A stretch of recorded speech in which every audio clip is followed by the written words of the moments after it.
right. Welcome to Questions and Concerns. I am the Wandering Wallace, formerly Grunks, and I am joined by the ever-bubbly Binkus.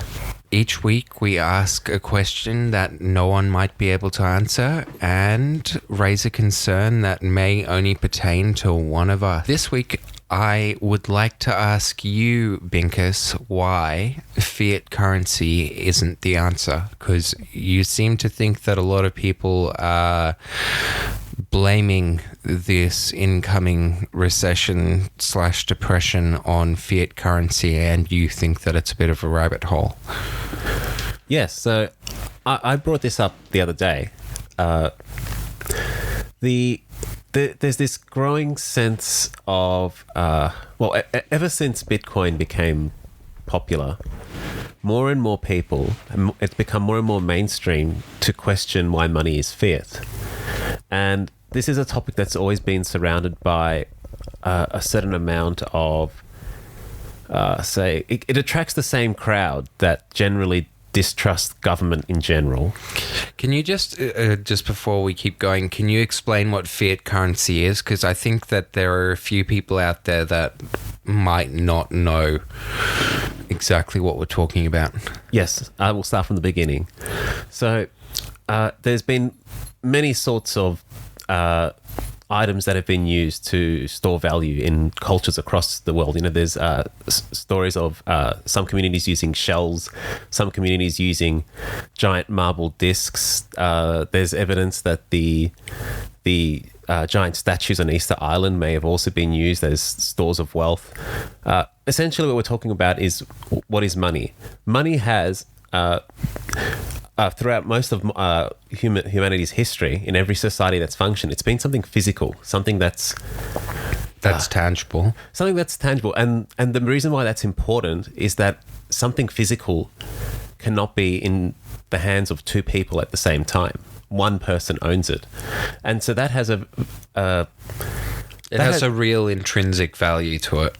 It has it has implications on lending.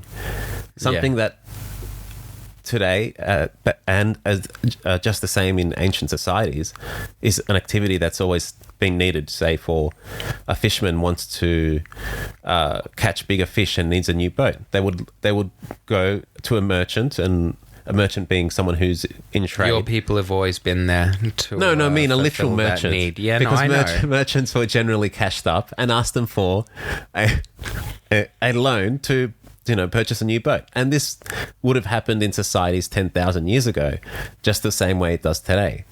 But the difference today is that the ones doing the lending, the regulated banks, don't have to give money to you that they then don't have themselves. They only have to give you a small percentage of the money they don't have. Let me rephrase. There is a concept called fractional reserve banking, and the general idea is that there's an idea that what banks do is they take their assets, which have value in the long term, but have no liquidity. What I mean by that is, like, say a bank owns a building and the building is worth $500 million. They have $500 million.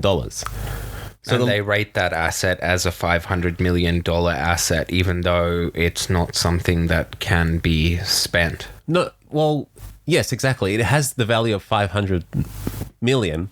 And essentially what they're doing as a bank is they're taking the collateral of that building and saying, this is what we have to back up the $500 million that we are lending out to people. We have this asset.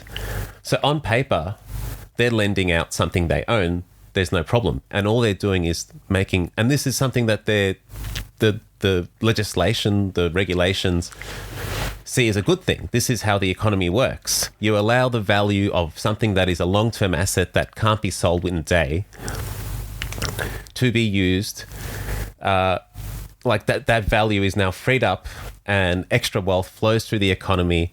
This the more wealth there is in the economy, the faster the numbers go up. We're living in a world where I think that there's a couple of things. One is the difference between liquid wealth and solid wealth. Go ahead. Sorry, we're living in a world where No.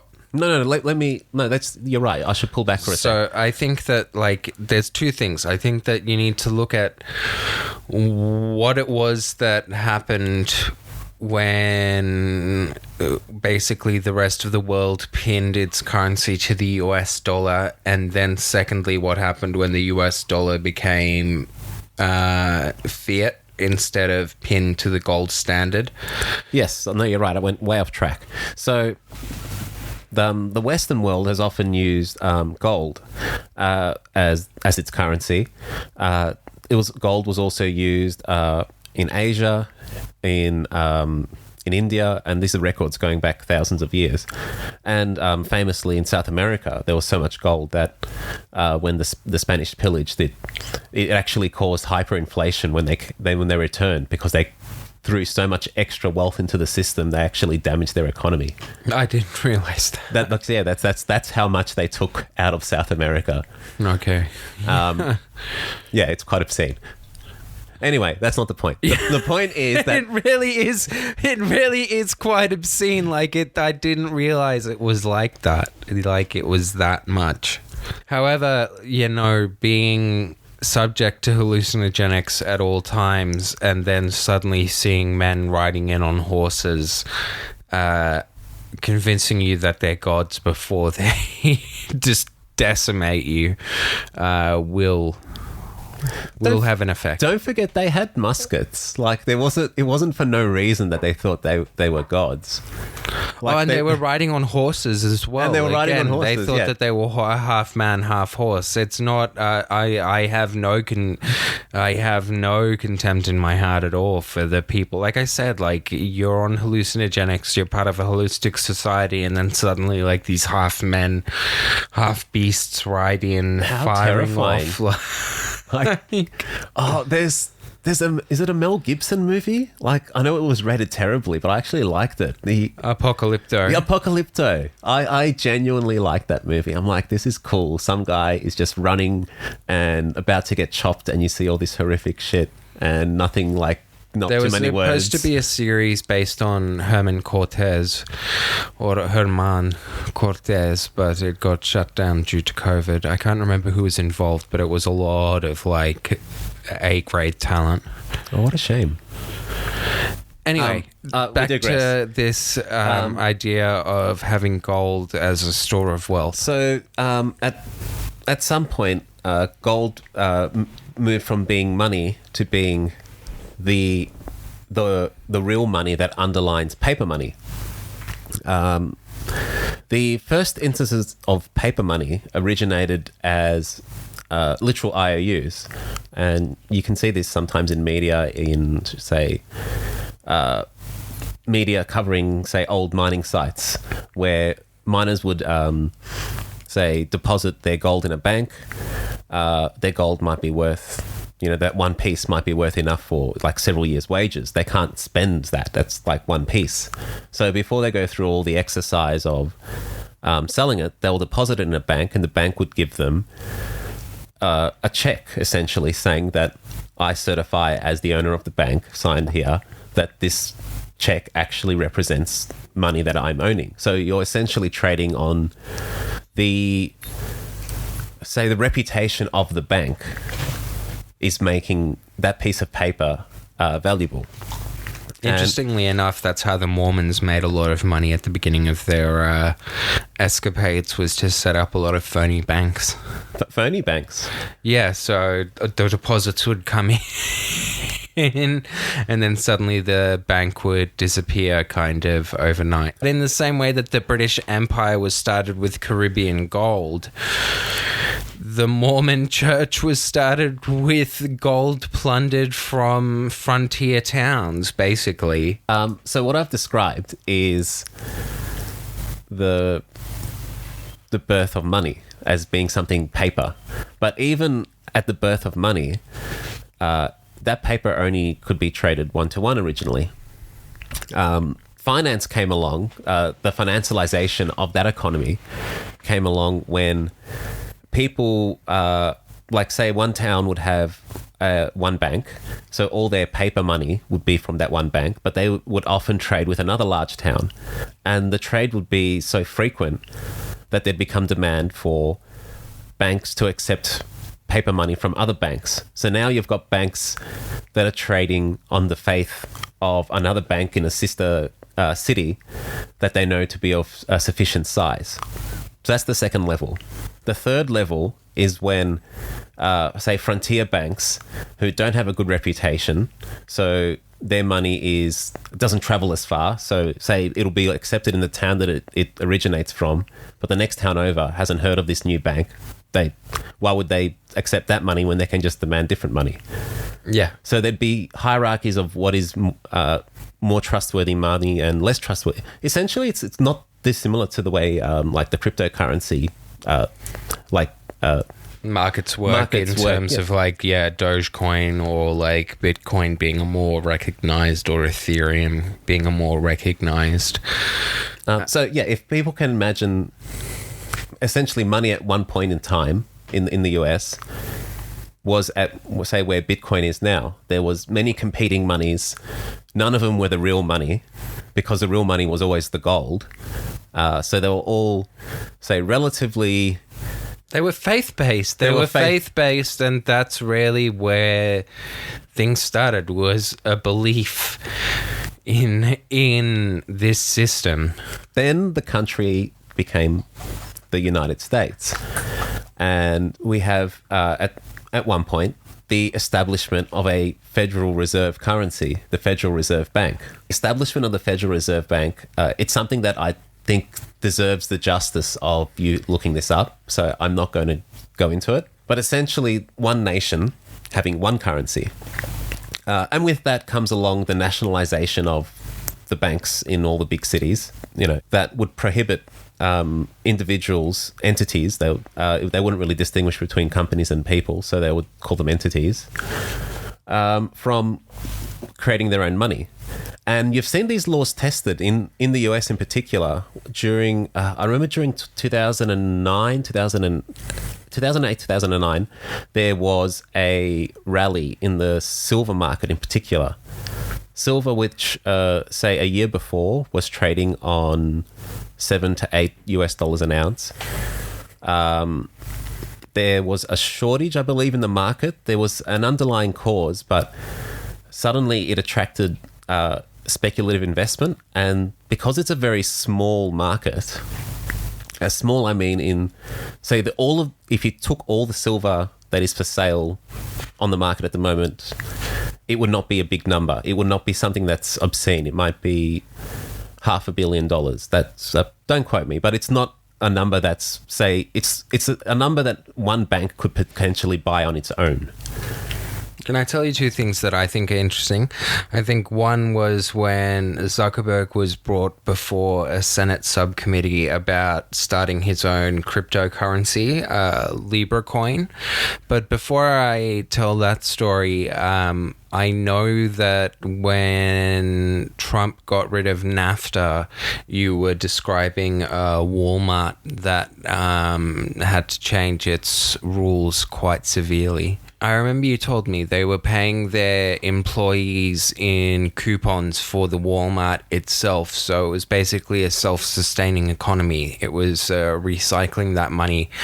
And when the North American Free Trade Agreement was dissolved, Walmart no longer could decide how to pay its employees in Mexico based on Mexican rules. It had to basically play by American rules because there wasn't a free trade agreement anymore. Now, what happened with Zuckerberg was he was asked if he was creating the same thing as company scrip. So, company scrip is when a mine would set up basically a town or a village of its own with its own little stores and its own little kind of amusements.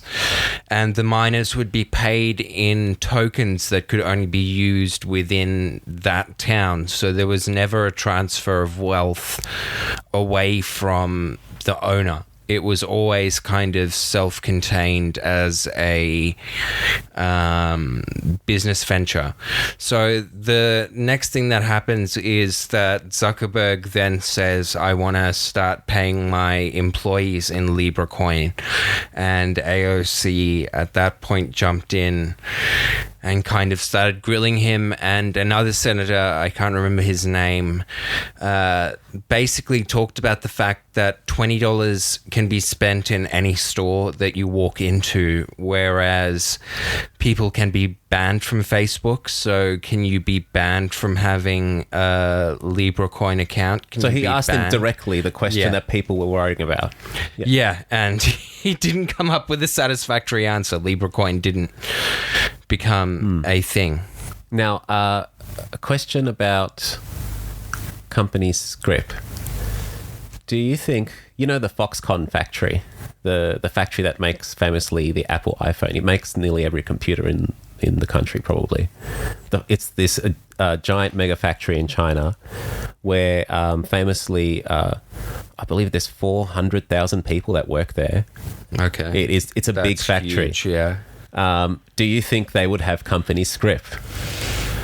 I suppose I give that topic more justice by explaining a bit more. But yeah, essentially this this town, the effect of this factory is so large on the town that like the railways are clogged up in the like holiday periods when all the workers come and go. Are they still paid in yuan? Yeah, of course. They're paid in yuan, but it's... How much does the actual factory own in terms of the businesses around there? Like, I just can't imagine that a company that employs 400,000 people would bother with running like a few greasy spoons and like a few hotels around the outside perimeters of its... But at the end of the day, like 400,000 people is a lot of people. So like if they buy a few hotels and they buy like a few restaurants. Sorry, I forget. It's in Taiwan, not in China. Well, yeah. I mean, what percentage of the population is that then? Then that's basically, it is a self-contained economy and it doesn't do any kind of, I wouldn't have thought negative... There wouldn't have been negative effect on Taiwan because you can travel somewhat freely. Sorry, let me clarify what I said before. Foxconn is a Taiwanese company, but they have factories in China. Yeah, sorry, I don't know why that was so important. I can't answer the actual question. Anyway, so my point is, yeah, I just wondered, would something like the size of Foxconn, like would people probably be given company script just because of the sheer size of it, and then that traps them working there? Well, I think if they're still being paid in yuan, then no, it's not company script. I think that you're trapped in working there if it is the only job provider, though, within that kind of area. And if it's 400,000 employees, like, again, I would have to know the ratios. This seems... Yeah, it's a town. Ill-advised. I do know they're not paid very well. I believe they get well for the area because they attract people from outside of the city. Like, that's how well they're paying. But even by, like, modern standards... Yeah, but see, like, Ford was paying well to get people to come to Detroit, and it did work, and it attracted the highest level of talent. But there was a huge amount of turnover because the production lines were really boring. That's exactly what this place is like. So the people that come are very hardworking. They're very ambitious. They treat it like a lot of...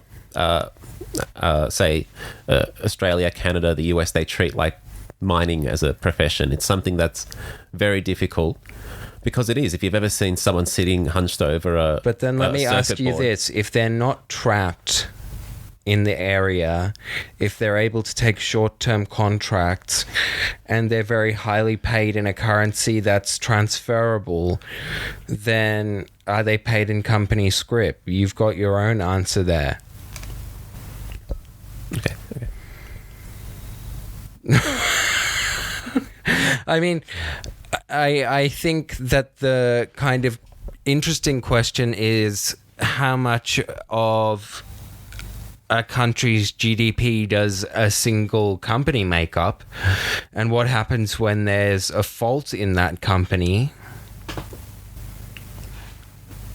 Now let me get back to the creation of money, and so I've explained how even in a system where all there exists is physical gold, before the federalization of the dollar, even in that system, you could already see how it was possible for loans to be made on top of loans, where a second bank would accept the first bank's money as collateral and then lend against that. And then say the gold could be withdrawn and there would be essentially be theft, but they wouldn't, the loans would still exist. So even if the gold gets stolen at the third bank, the banks have also loaned that money to other people. They're not going to let that go. They're still going to get their money back from the people they've loaned money to. Once a Federal Reserve Bank was created, banks were then regulated to lend government money. So banks can't print their own money. They can borrow money from the Federal Reserve Bank and they can swap it between each other. And most countries have 3 or 4 major banks. And so essentially they have an agreement. Usually this is like once a day at close of business, I believe 5 p.m., 6 p.m. in different countries, that they all agree to balance their books, and all their customers that come from, say, Bank B that traded with Bank A, and all the customers that traded from Bank A to Bank B are matched up so that they don't have to send funds more than one direction. They just get the net. They agree upon what each owes the other, and they make the transfer. So they're all... Can I decomplicate this next step just a little bit? So what happens next is we've got the Fed Reserve, right, where we all agree that these green paper bills are money. It's not IOUs anymore. The Fed Reserve is the insurer behind all of the banks across America because it's the only institution that can print money. But it's also, that's what Fort Knox and everything else is attached to. However, at a certain point in time, the value of the dollar, which was attached to gold, so it had a limitation, was unhitched by Nixon from gold in order that they could make fiat currency so that they could print an infinite number of money. Is that right? So even when the dollar was first created, it was backed 1-to-1 by gold. So the Federal Reserve continued the same operating mandate that smaller banks used to as well. That at any time you could take your US dollar, return to the Reserve Bank and say, please give me the gold that belongs to this piece of paper. So it still acted essentially as ownership over a real asset, something that always had to exist. As a bearer, yes. Like silver certificates. Now, after the Second World War, the US ended up in a credit crunch where essentially they had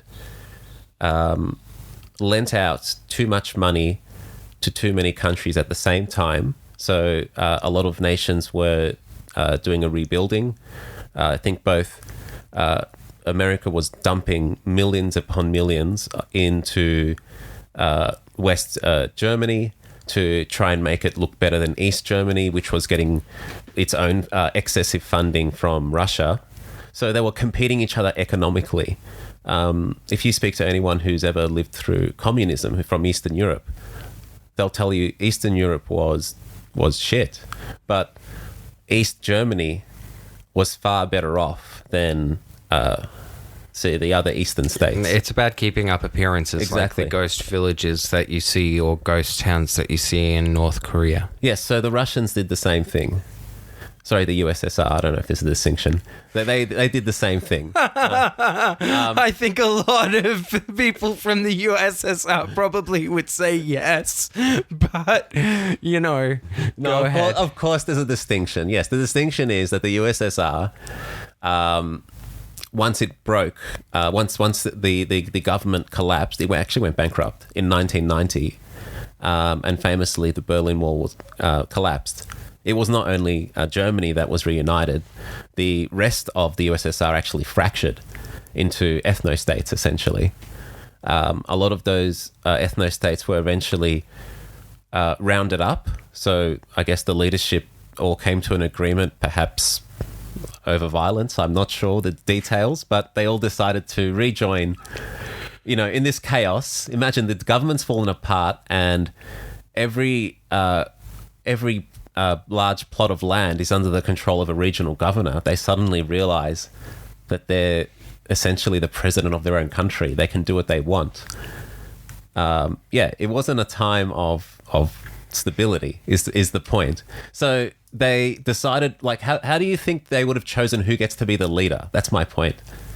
Like, it wasn't something like... it wasn't a fair competition. No, the one who had the biggest, like, mafia mob behind him ended up being the leader, and they became Russia, but not the modern state of Russia at that point. But let me not get distracted with Russia. The point is that this was happening in Germany. It was also happening in Korea at one point throughout this period of time. The same thing was happening. America was dumping millions upon millions into South Korea. So they had... they were financing this by giving out loans against gold that they had, because they had a lot of gold wealth, but they didn't want to sell the gold, so they took loans against it. And the US became known among the international community as being a country that is very big in gold trading.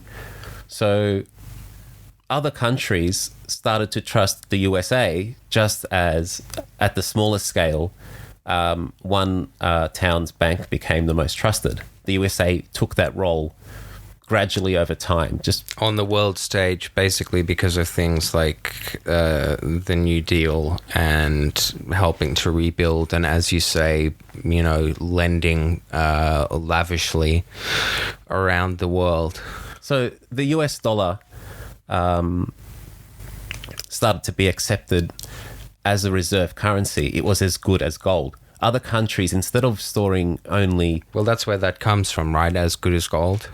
As good as gold. And yes, and that is the definition of why it's called the reserve currency, because it literally at one point was. It was the currency that, like, national banks in other countries, rather than storing gold in their vaults, which was expensive because it's heavy, requires guards, it's a large space, they would store US dollars in their vaults, because that's how trusted. Like, countries had so much faith that they would essentially store their gold in the USA, because it was cheaper for the USA to look after it. Who was going to invade them? So why wouldn't you? So the worldwide currency basically became pinned to the US dollar, and the US dollar was pinned or backed by its gold reserves. And they came into a credit crunch because after the Vietnam War, this was the final nail in the coffin. They needed more money, essentially, to keep their government running. They had spent so much on funding the war that they were broke. The only way they could get this was by printing more dollars. They can't print dollars against gold they don't have. So they just made that the rule that gold had to be backed by dollars. Sorry, that dollars had to be backed by gold was a national rule. It was the USA's law that it created. It didn't have an obligation to anybody else to maintain that. It never explicitly made the promise, so it saw no reason why never it could. explicitly. That's the key phrase. So it didn't see. Well, Nixon didn't see the reason why he couldn't divorce basically the US dollar from gold. Not legally, if you want to speak to legal-less without morality attached to it. Yeah. Oh, yeah. So there was no legal issue in terms of like forbearance, and even if there wasn't anyone to really enforce kind of these strictures against the US. So of course, this caused the before this happened. Let me take a backtrack. Before they got to that point, other nations started to become aware that they were heavily in debt and might be deciding to do something like this. And so they started calling upon the US to return the gold, and they wanted to transfer their US dollars back into gold because they were worried that the US has in so much debt that, well, actually this money might be dangerous. Might be just valueless eventually. So they had a bank run. The nations, the Western world, and partners, say in South America, the largest, probably the ones most involved in global trade, would all have kept US dollars as reserve currencies, and they all demanded their gold at once. And the details are unclear, but essentially the US didn't have access to all that gold, so they decoupled it. They decoupled it so that they could pay the other nations their gold back, but then their own reserves were not enough. So they decoupled it. That allowed them to print more dollars, so that they could pay down their debts, essentially, that they had with their own population. Now, I want to explain that. So the US is robbing its citizenry in the end. All the other countries that had US dollars as reserves ended up getting their gold back, because if the US didn't return their gold, there would have been, global There would war. have been war. There would have been more. So that didn't happen, obviously. So they got their gold back. But what's not obvious is, well, then who lost? How did the US print more money, and what does that actually mean? What that means is that the money is no longer the value. The total amount of money in the country is no longer a fixed figure, and it's a fixed figure that does grow every year, but it grows slowly. It grows at the rate of gold being dug out of the ground, and that's about 6% a year. But it also exceeds the amount of stored value, both liquid and solid. Yes, exactly. So if the amount of gold that exists grows at around 6% a year, money in a system backed solely by gold, 1-to-1, has an inflation rate of about 6% a year, but it doesn't grow ever faster or slower than that. It's stable. Once it's been decoupled, essentially what they've done is they've paid down their war debt. That money is paid in salaries to individuals. It's paid to mines and companies that supplied materials to the US Army. Yeah, mainly warmongers. Etc., etc. But essentially this money ends up in the hands of industry. The industry then deposits it into their banks. Those banks are investment banks, and that money ends up back in the economy through banks buying businesses and freeways and turning them into toll roads, and buying public land and turning it into condos, etc. Basically, the dollar...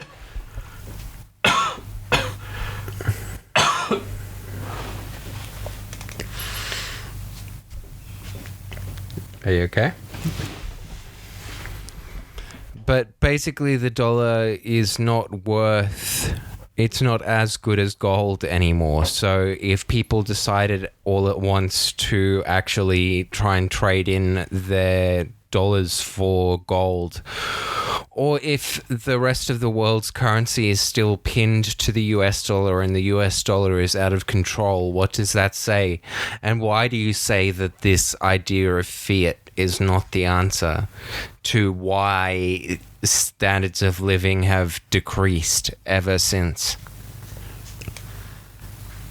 I would phrase that as it's not the only answer. So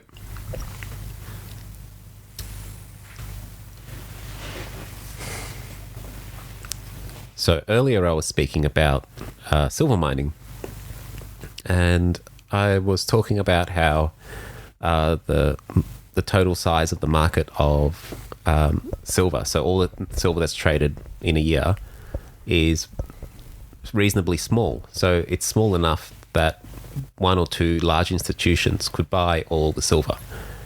And there was rumors this was happening, and the price of silver kept rising and rising. And so from about $8 an ounce 2 or 3 years ago, the supply had become so constrained that the silver was reaching $15 an ounce. So it had more than doubled.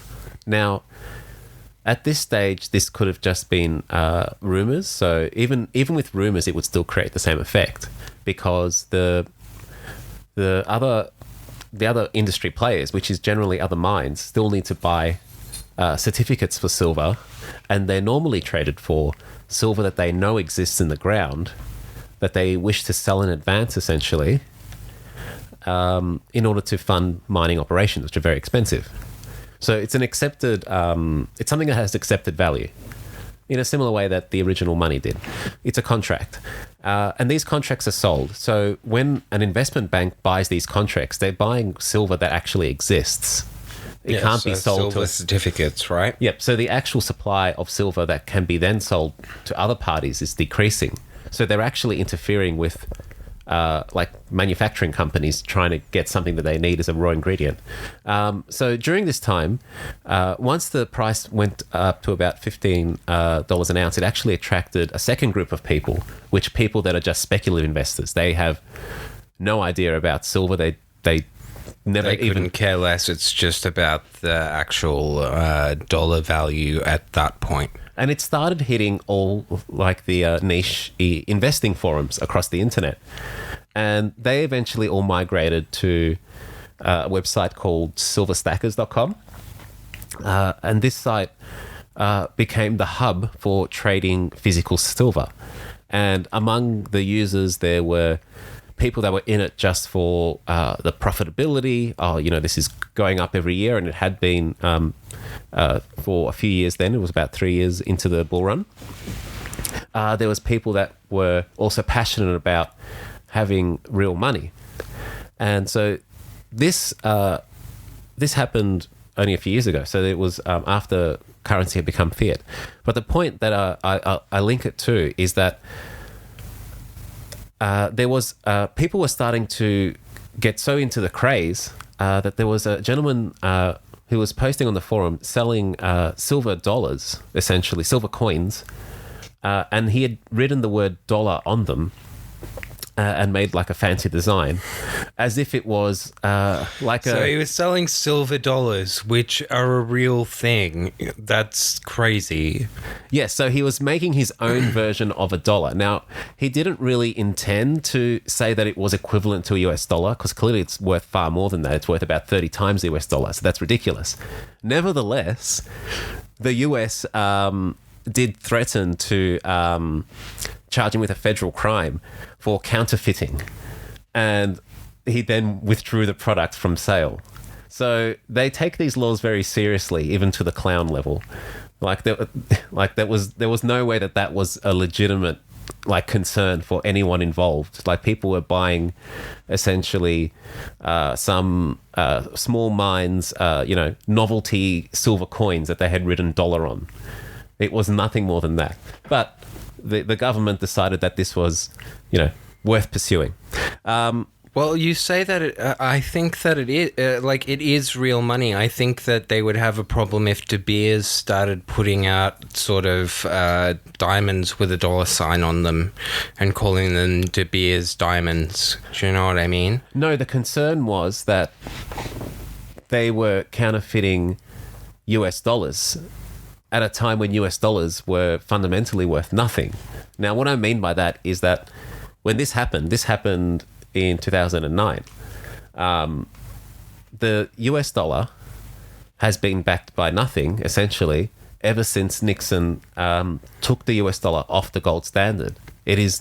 He didn't replace... But what I'm saying to you is that the silver has actual value, right? And that's why they wanted to charge him with counterfeiting, because he was producing a product that had actual value and calling it a dollar. And what I'm saying is that if De Beers did the same thing with diamonds, that you would find a similar problem arising, because again, it encroaches on that territory of trust. Like, I wouldn't want that veil of imagined kind of wealth to be pierced either. Sorry. I see your point. Yes. So that's their objective. The way they delivered it was by using this law. So that's the connection. Yeah. Yes. So clearly the law was not applied in any, judiciously, way. No, yes. It wasn't applied in a way that made any kind of sense, but it did send a particular message. Yes, and yes, that's right, exactly. The objective was to protect the faith in the US dollar as being the currency. As being worth something, when it's worth effectively, as you say, nothing. The reason why they're so touchy is because they're projecting.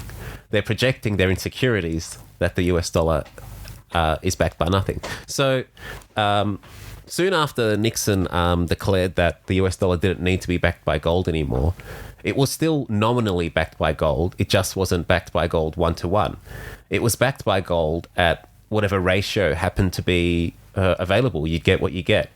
And that ratio kept decreasing slowly over time as the US went into more and more debt. It was using this debt to keep funding its military, its social programs, because this was at the time when the US still had... Well, if gold is only increasing by 6% and they're spending huge amounts on social programs, on weapons spending because they're competing with the USSR,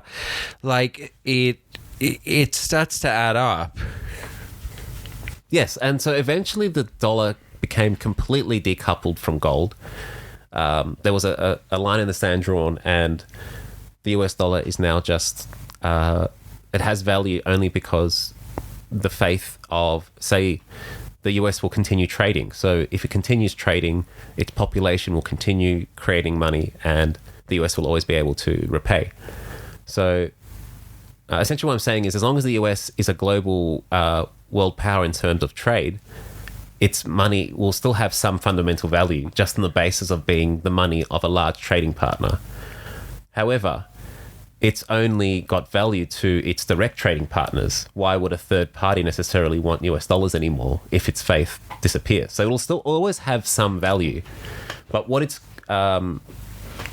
happening slowly over time is that its status as the reserve currency is diminishing.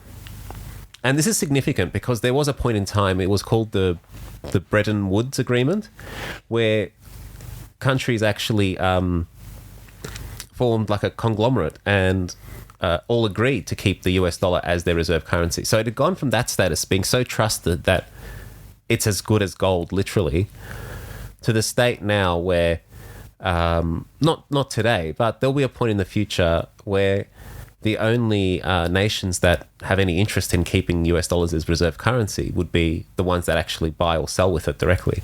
And so what else are they going to be keeping? They're going to be keeping most likely the Chinese yuan.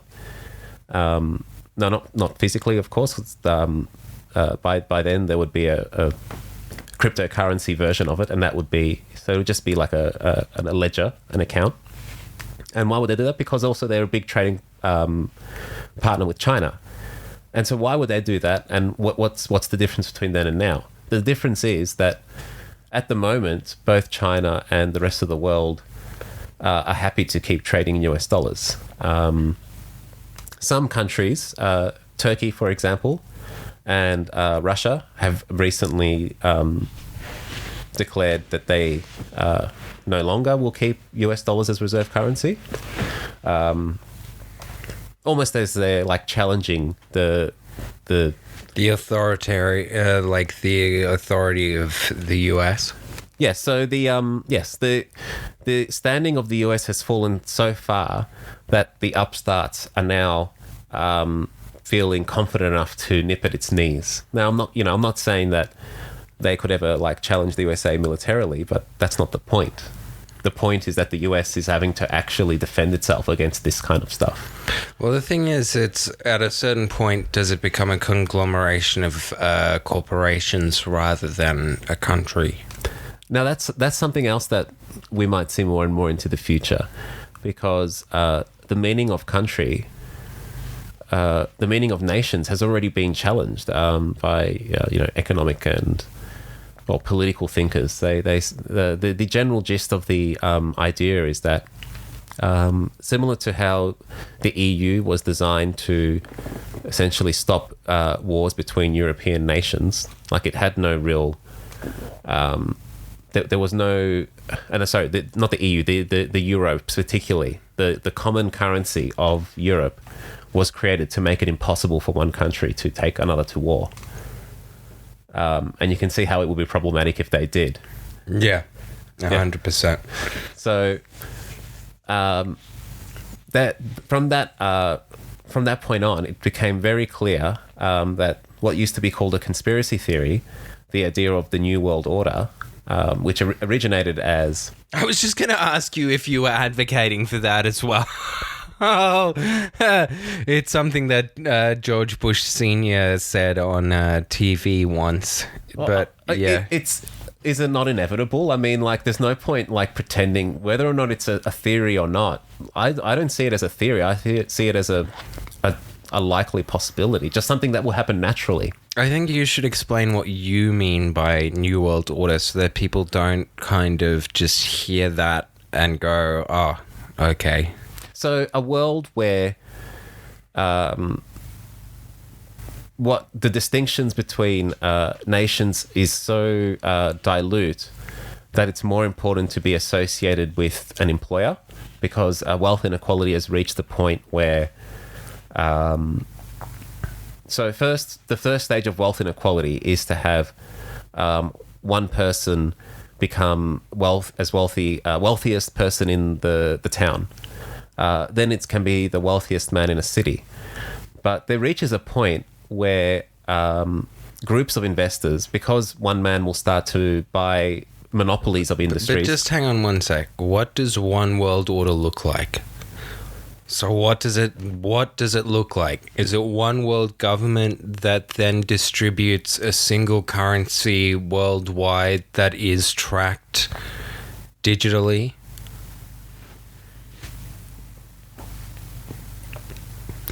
So a new world order looks like all the nations agreeing to a common currency.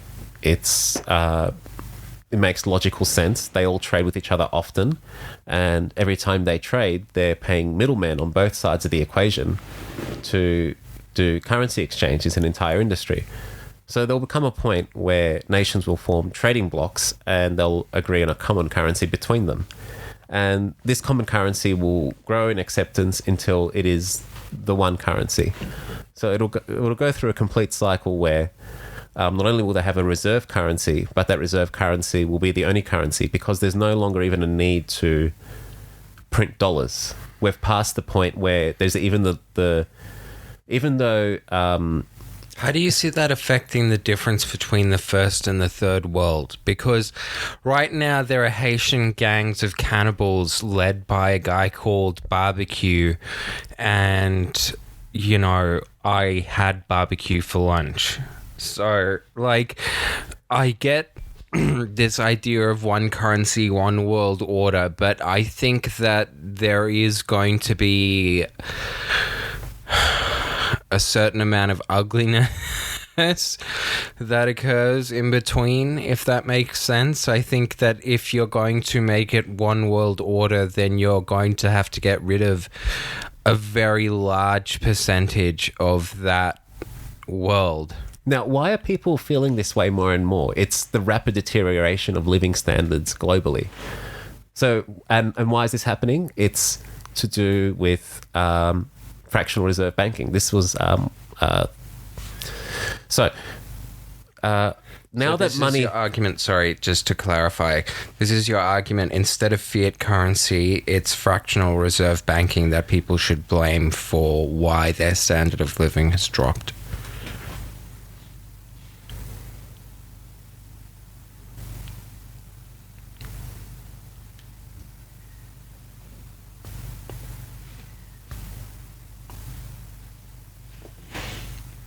Excuse Binkus while he asks whatever the free version of ChatGPT is.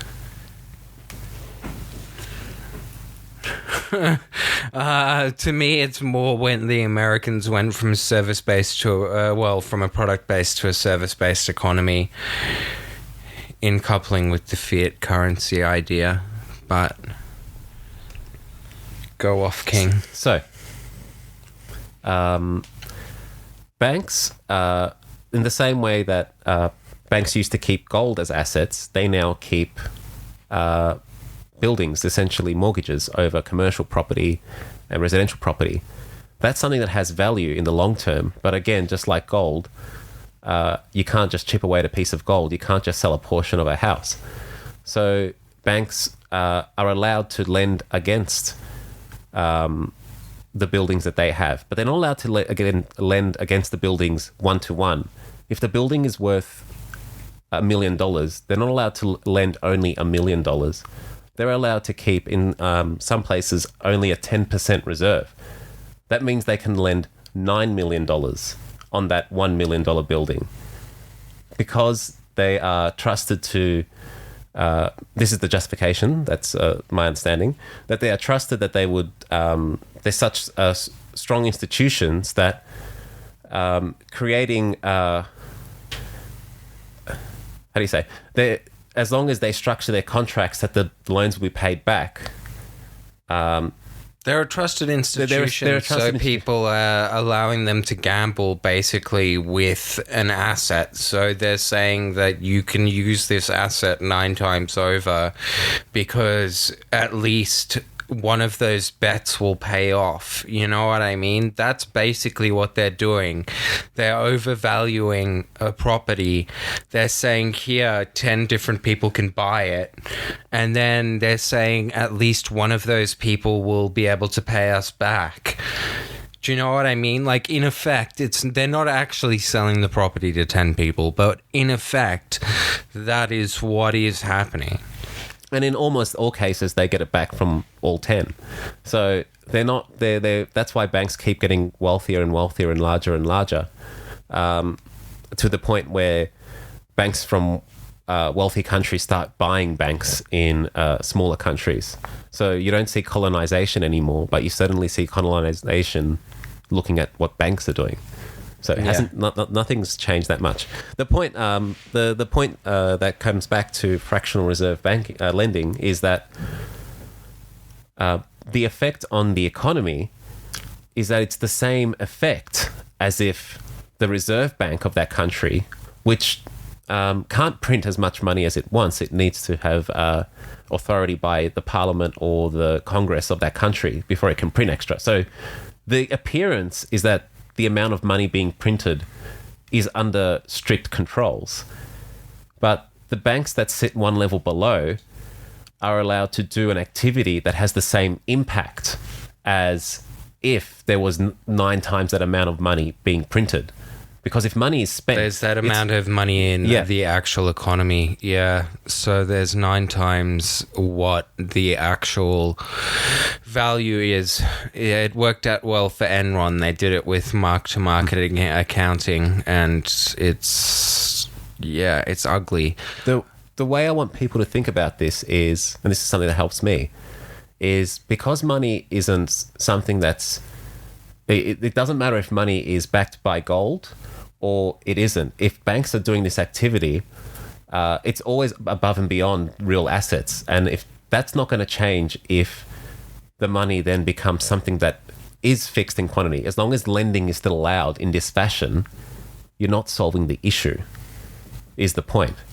Because the issue was never the printing of the money, because the printing of the money is even the little controls that it has, that people say government printing causes inflation, even that amount of control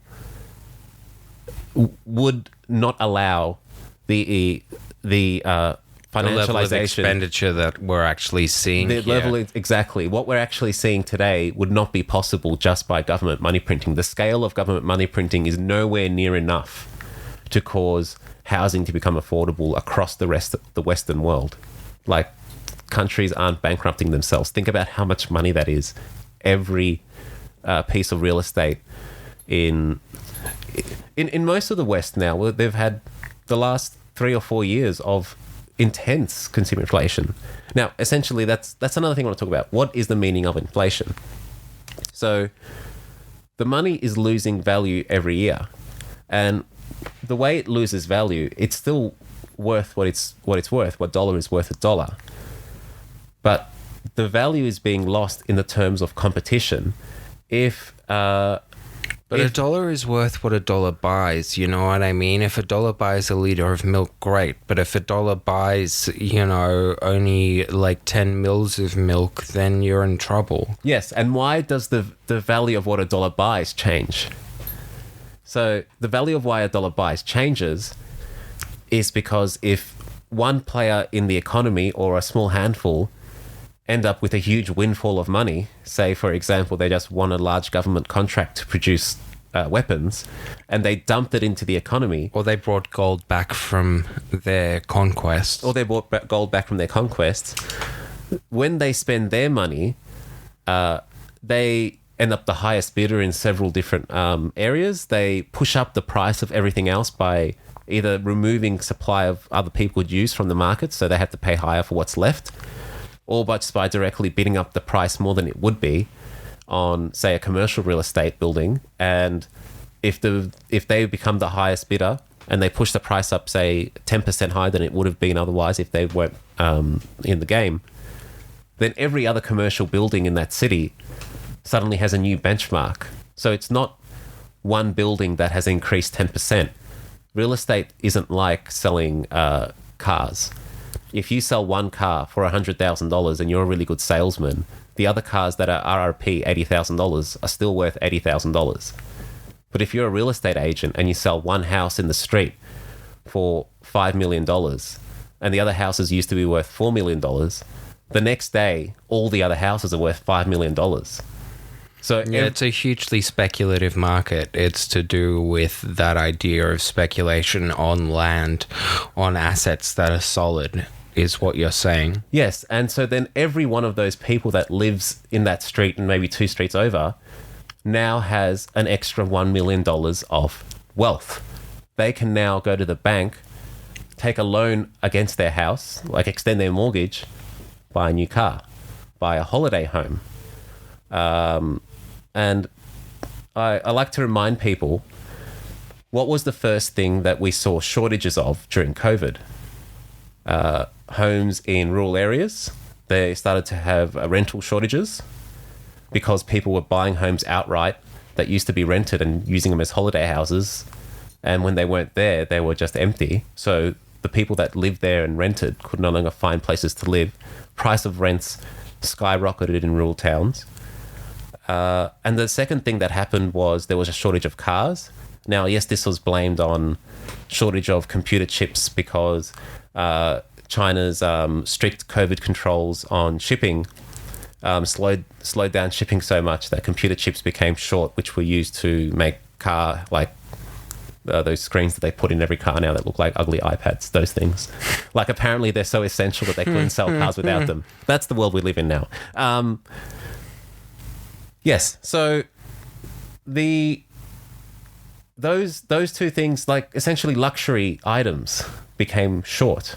What that tells you is that the people spending the money are wealthy, because poor people don't spend their money on holiday luxury homes goods. and new cars.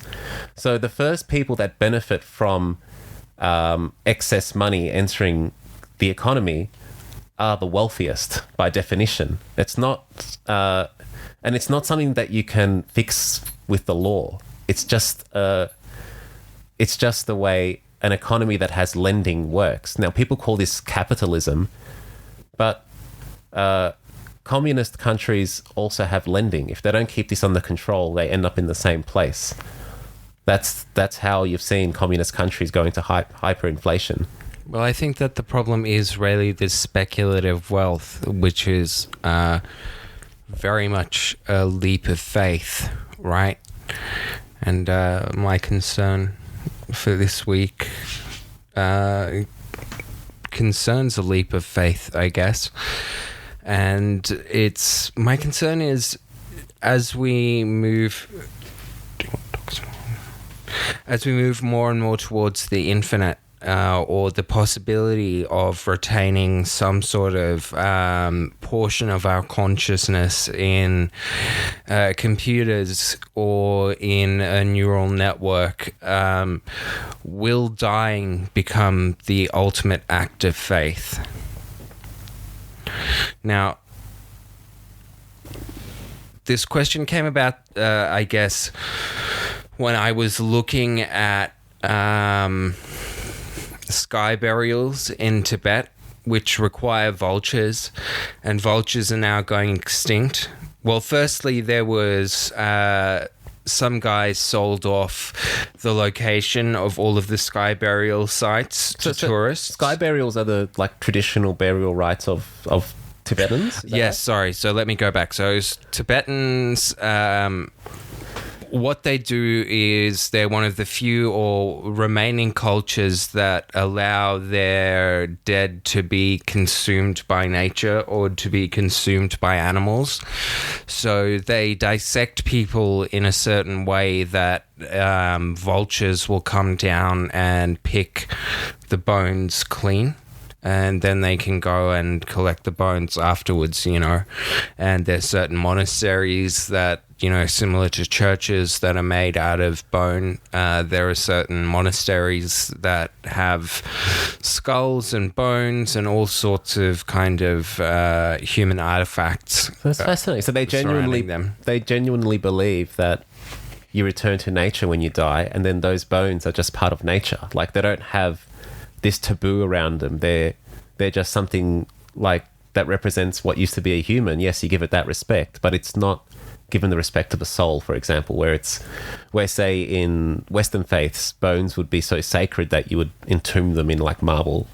So basically, you didn't have this idea of the resurrection of the flesh in the same way that Christian faith did. It took a long time for cremation to even become viable, within Christian ideology. I think it was Vatican II that kind of changed and made that an option, whereas it's preferable for a lot of different countries, for example, India, Tibet, Nepal. They cremate their dead and they cremate them in the open, and it is about this ceremony of kind of dualism, of recognizing that in some places they start the fire for the cremation in the person's mouth, so they're that's releasing their soul out into the atmosphere, so the death isn't actually complete until they've burnt the person. They believe that they're in an in-between kind of place. So it's interesting. There's a dualism, and then there's this idea of soul. And I guess with the sky burial and this return to nature, what they're looking at is this idea that you continue to come back until you've learnt the lesson that you're supposed to take away with you, whatever that may be. Now, there's two other kind of theories. I just want to go into theories of immortality because that's what we're dealing with here. It naturally right? lends itself to it, yeah. So this idea of immortality that we're talking about. The reason that I started thinking about it was this, is if you can no longer perform the rituals that allow your spirit to be transferred to the afterlife, what happens to that culture and what happens to that community? And the Zoroastrians out there rarely have not found a solution yet, and it's pretty heartbreaking. Isn't that like a self-fulfilling prophecy though? So if a culture is not able to exercise its burial rights, the culture is by default it doesn't have any existence anymore. Essentially it's so maligned that either its practitioners can't do the burial rites without being stoned or whatever, or there's just no one who cares about it anymore. So that's interesting. So you are saying that very much life is defined by its end, its cessation, and not only its cessation, but something that defines us as human is the fact that we have burial rites. Now, there's a cave in Spain where they've discovered paintings. So the idea of abstraction, right? And they've managed to carbon date some of the calcium in these caves, and the calcium is over 40,000 years old. So it suggests that either Neanderthal or someone else was painting in these caves and had these kinds of theories around death and around marking that transition in a way that was meaningful. What I think that tells us is that even 40,000 years ago, humans were already evolved enough that they were essentially very much like us. And it's when you think about what it would have been like to live in a world where your survival depended on the work of your own hands and people regularly perished from starvation, as a caveman. Those people were very much like us. We haven't progressed much evolutionarily since then. They were very much, they lived as long as we were. They were as strong as we were. It would have been just as hard for us to do it today as it was for them. So, I don't know. I think it's a remarkable achievement anyway. Yeah, no, I do. I certainly have to agree with you there. And I also think, as I say, the level of abstraction that it takes to paint or to make something outside of oneself that has kind of symbolic meaning does tell us something about the complexity of that society. I've often thought of societies as being something that have a life of their own, in the same way that a group of ants as a hive, as an anthill, has a life of its own. One ant is an entity, but then so is a group of ants that can consume, say, an apple peel. Ants when they get together can, take down horses and all sorts, basically. So, and they do, they never sleep, and anyway, I'm getting into my fascination with ants here. It deserves its own talk. That is definitely something worth exploring. It is. Ants are a concern of mine, I have to say. They keep aphids as livestock, but we have no idea how intelligent they are. We really don't. What if they are more intelligent than us? Well, the thing is that we mark intelligence by being able to build external monuments to ourselves. Really, that is it. When we colonized or conquered new places, if the people there weren't able to build, either dwellings or kind of, as I say, temples of the self, then we deemed them to be less intelligent. So I think that there's something kind of quite deep in that. But I also think that when we look back, we also have to remember that human beings are an empathetic species. Like, that's how we get by.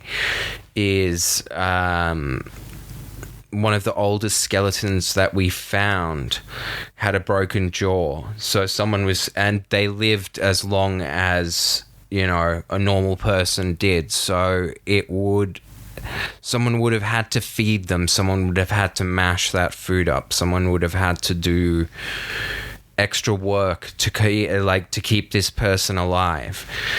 And I guess, again, we've always had this idea of soul, or at least that there's some kind of continuation of us. Whether that's an essence or... I was going to say up until recently. Yeah. Like, if you look at latest statistics on the amount of people who claim to be religious, I know in Australia it's something like 15%. It's very, very low.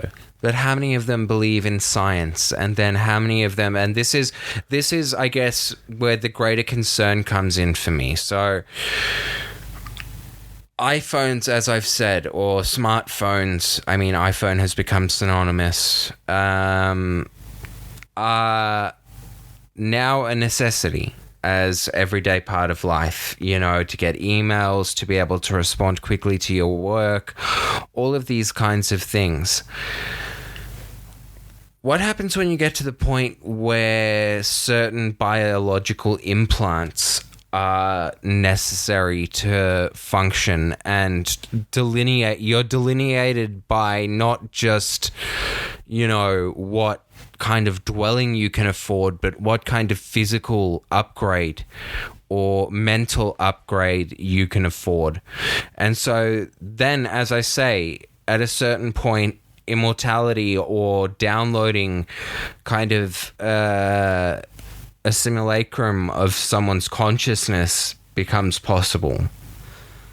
Now, you've made me recall there's a fascinating a chapter in the Book of Revelations that talks about the mark of the beast, and it's very peculiar because it uses the word beast, but then what it describes is essentially a wallet, something that is used for transactions, for trade, and those who do not have the mark of the beast would perish because they would be unable to purchase food, essentially. Like, it's not written that in modern terms, but what they're describing is what you could already envisage today as the RFID chip from your credit card being implanted into your temple or your hand. It's quite fascinating how someone could predict that with nothing to work on. Well, I think a lot of things from the Bible that are quite interesting, like that, like the Tower of Babel, right? Or Babel, has come true, where we are now all able to talk to each other, and it has caused a lot of stress because people are kind of conscious of disasters worldwide without being able to take effective action to help.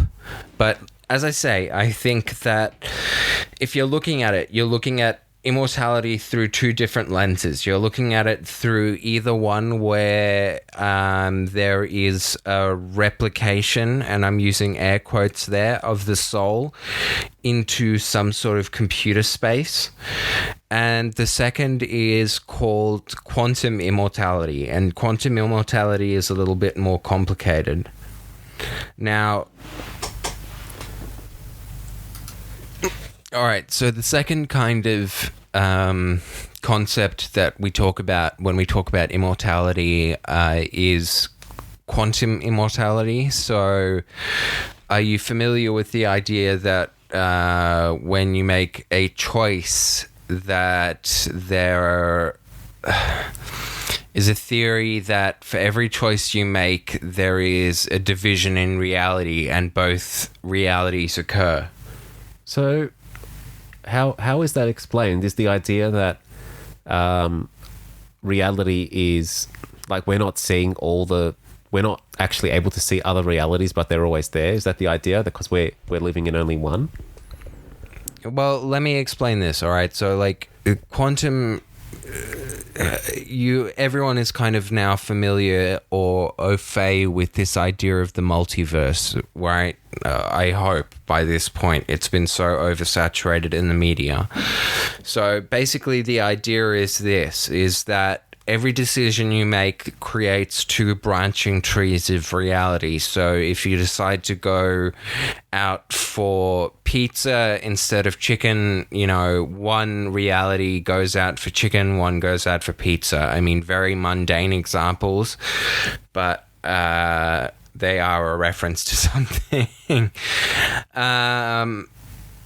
But basically what quantum immortality says is that every choice you make that would lead to your death, there is a reality that you don't die in. So you have to continue on being immortal forever because there is always a reality branch where you survive. Now, do I agree with this theory? No, I don't think it's a very good one. But I just wanted to mention it because I think that it raises some interesting questions about the nature of reality. The interesting bit is that it's impossible to disprove as well, because there's nothing in the theory that says that we as humans should be able to ever see these other realities. Like, it could be true and it would make no difference to us. Well, see, this is part of my conception around death, because like even in Taoism, the ultimate sign is water, because water is passive, water can go anywhere, and water will eventually erode stone. It is one of the most powerful forces on Earth, but again, it's passive. So it's about this idea of flow. So it's not about doing nothing, it's about using flow and energy to kind of carry you through, right? That's this Taoist tradition. Is it like say having the perfect instincts, always knowing what to do at the right time? Yeah, exactly. So it's like when you see an athlete in flow state and you can see that they're just functioning on a different kind of level. That's what they're describing when they describe flow. So when you say people are unable to see all of these other sides of the world, I think that you're right. But for example, Walter Crick, the guy who discovered DNA, did it while he was high on acid. So he needed something to break his normal consciousness to be able to see past it, if that makes sense.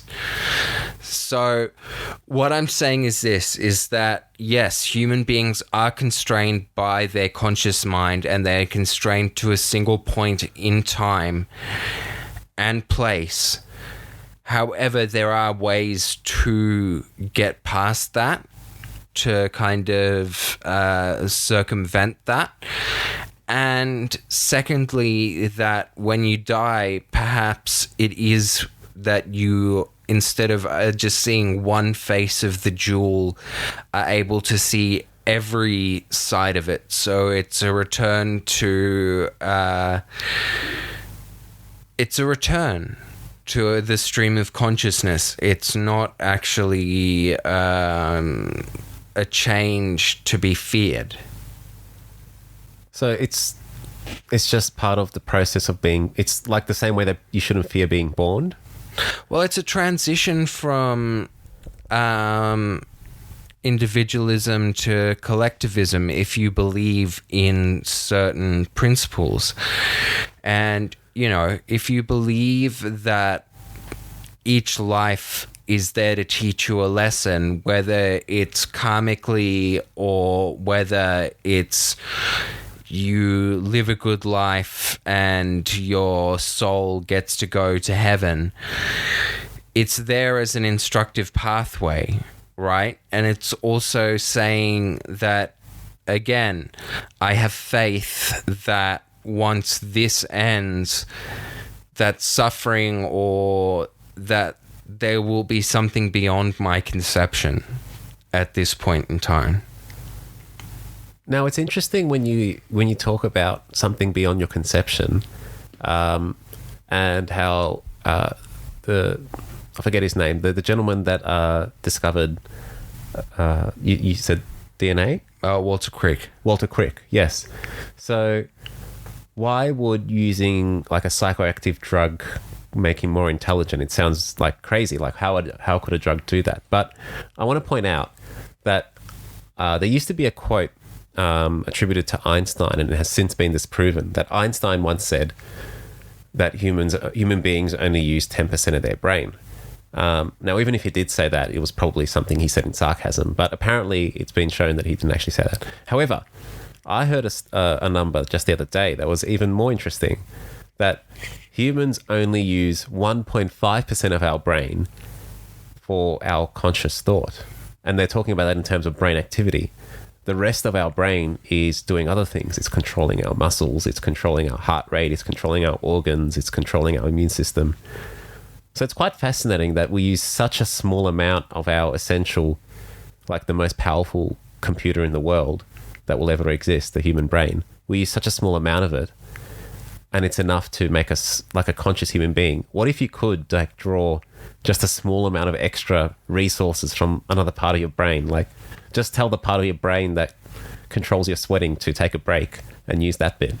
Like you don't really need it. Or the part that controls your, your heartbeat, or, well, not your heartbeat, of course, but... Or how about this? How about you are able to tap into the consciousness of the universe, right? So instead of... Because they've shown this in MRIs. There's a guy called Yogananda who brought yoga to America. But what they've shown in MRIs is that when you meditate, the part of your mind that is self-focused, so not focused towards the tribe or focused towards others like mirror neurons, but the parts, like the parts that are focused on others, right, are hugely expanded when you meditate, because you're tapping into a consciousness that's universal. So it's, again, that idea that fear is the mind killer, because that's tapping into a different universal recognition, one of... Again, fear, as I say. So now the bit that fascinates me about this, and why I've tried and failed many times to take up regular meditation, is that it's not an effect that happens temporarily while you're meditating. Like when you hear that sentence, that's probably the first thing that comes to mind. It's an effect that changes the structure of your brain. Your brain is permanently improved. Like, it's incredible. Yeah, no, it's an amazing process. The other thing that happens, I guess, that I should mention is that there's a guy called, I believe, Pitsky, who developed a helmet that gives people religious experiences. So it just like strikes the part of the brain that's involved in religious experience. That's he's managed to actually monetize religion. It's called the God Helmet, and he hasn't monetized it. What he's done is that it's similar to, say, ayahuasca or DMT, where people come away having had a religious experience. People who wear this helmet say that it's like 8 out of 9 people, it's a huge proportion, say that they have faith, or that it's been renewed, or something like that. So it says that this faith is a function of the brain, and it's the same if you look at kind of the portrait on the top of the Sistine Chapel. Adam and God actually make up both hemispheres of the brain if you draw a line around them. So it's an interesting one. So, good question for you then. If what you're saying is that the human need for some sort of faith, for essentially motivation to live, is beyond. It's something that's ingrained in the structure of our brain. It's a permanent part of our brain in the way it works. What are the impacts when you start training a society through social norms that part of your brain no longer gets used? Now, I want to remind people that things like feeling the need for companionship is something that you can probably relate to. So that's something that's instinctual. That's not something that you consciously decide to do. So in the same way, if faith is the same thing, you're essentially creating that kind of psychological effect, are you not? Well, the bigger question is this, is that what if you replace the faith with, and it's very much, again, to do with interiority, right? So the Industrial Revolution was an external revolution. Like, our revolution that we're going under right now is one that's internal. It's one where we look for the next big idea inside of ourselves. What's the next Flappy Bird? What's the next Amazon? What's the next whatever app? You know, it's not about necessarily constructing outside of oneself. It's about self, and that's it. And so if you replace religion with, as I said, that do what thou wilt be the entirety of the law, then you do find people who are willing to transfer consciousness to machines or to computers, and this obviously gives you an advantage. If you've got a metal body and you can re-download your consciousness hundreds of times, you've got an advantage over the normal person. Would you call those people human? Now, I've seen this explored in sci-fi novels. Well, would you say that that's a soul? Would you say that something like that is a soul? When you transfer your mental state at a particular point in time, and because you as a human being are a living extension of your memories. So unless you're able to record right up until the point of death, and even then, that's not acknowledging that there's some sort of transformation or transfer that happens. It's just saying that you are simply a collection of your memories and nothing more. So what you're saying is that living a life, itself creates an entity. It's not a physical entity like we see as physical beings, but it's an entity because we recognize it. If you can name something, it exists.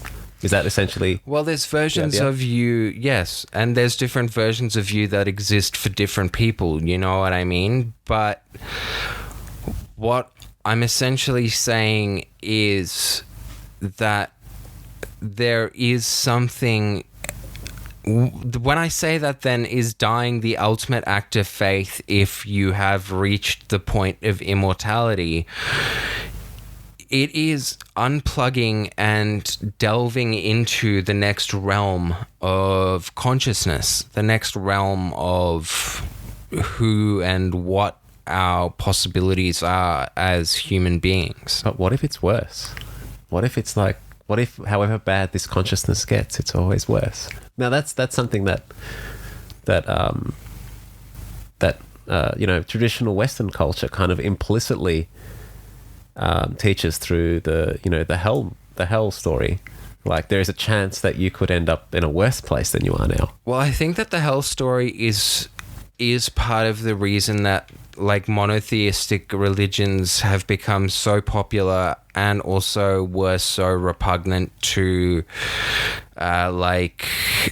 countries that had many theistic practices. Like, Christians were persecuted by the Romans because of their intolerance of other religions. Like, they wouldn't bow down on festival days or burn incense or recognize the emperor as a deity, you know what I mean? And the same with the Jews. So, and this was unique. I believe, like there was so many other like pagan religions that probably even lost their names today, that existed in harmony in the Roman Empire because they just accepted Caesar as another god. But the Christians refused to. Is what you're Yes, saying. they were unwilling to dilute their idea of what God was as kind of this perfect, all-knowing, all-seeing And being.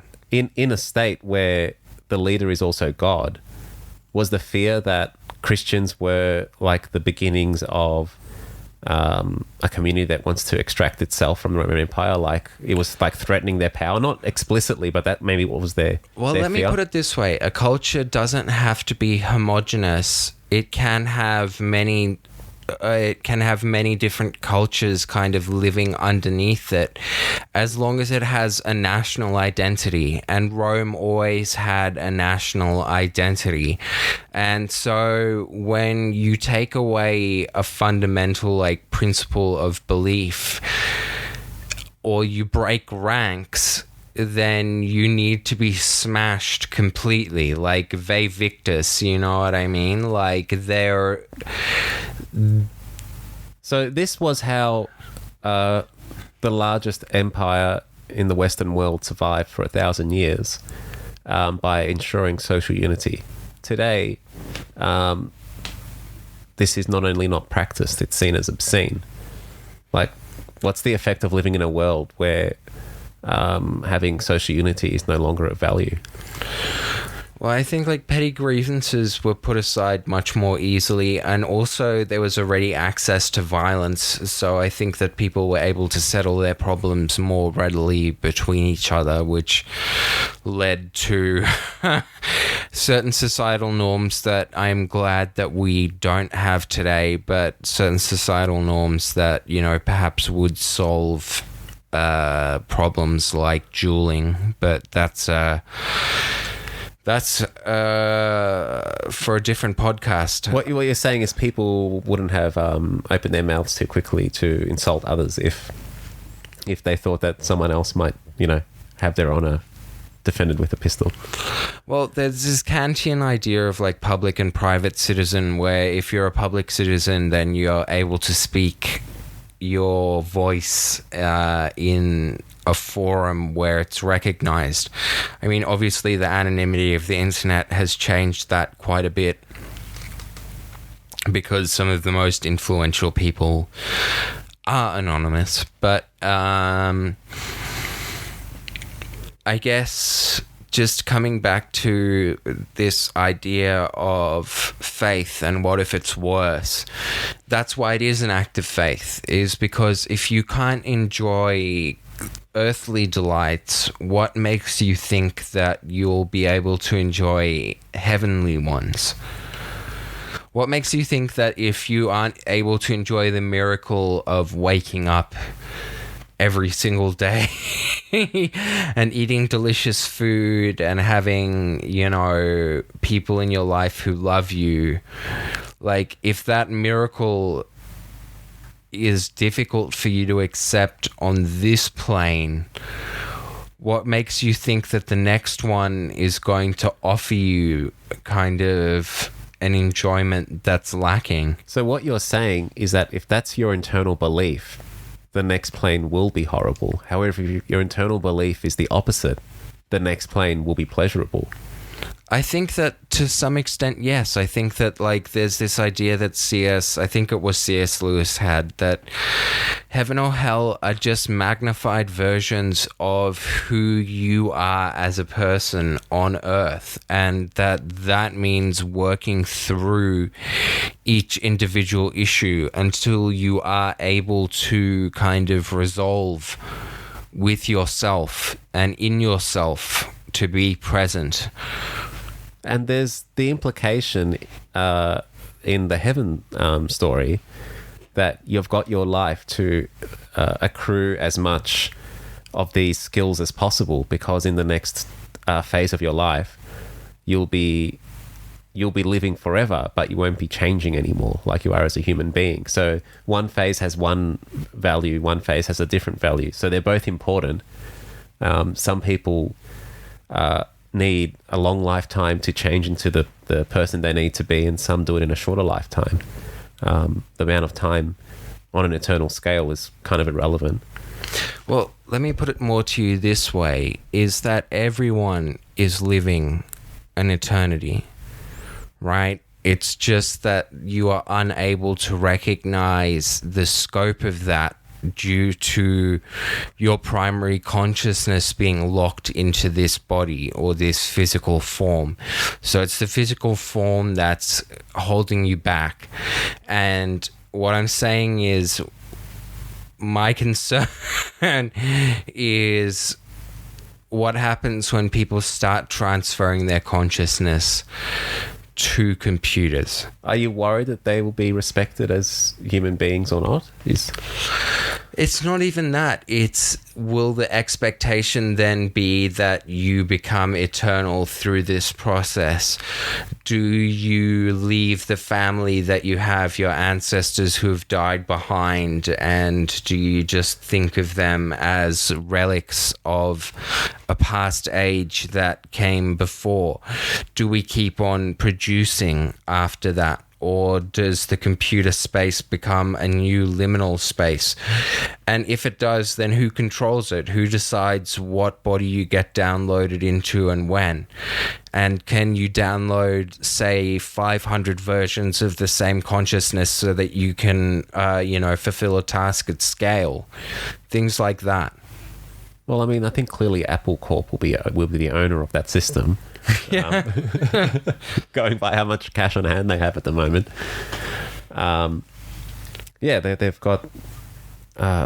They've got so much money that they literally buy out other companies, and their cash on hand is like 1 percentage point or 2 percentage points down.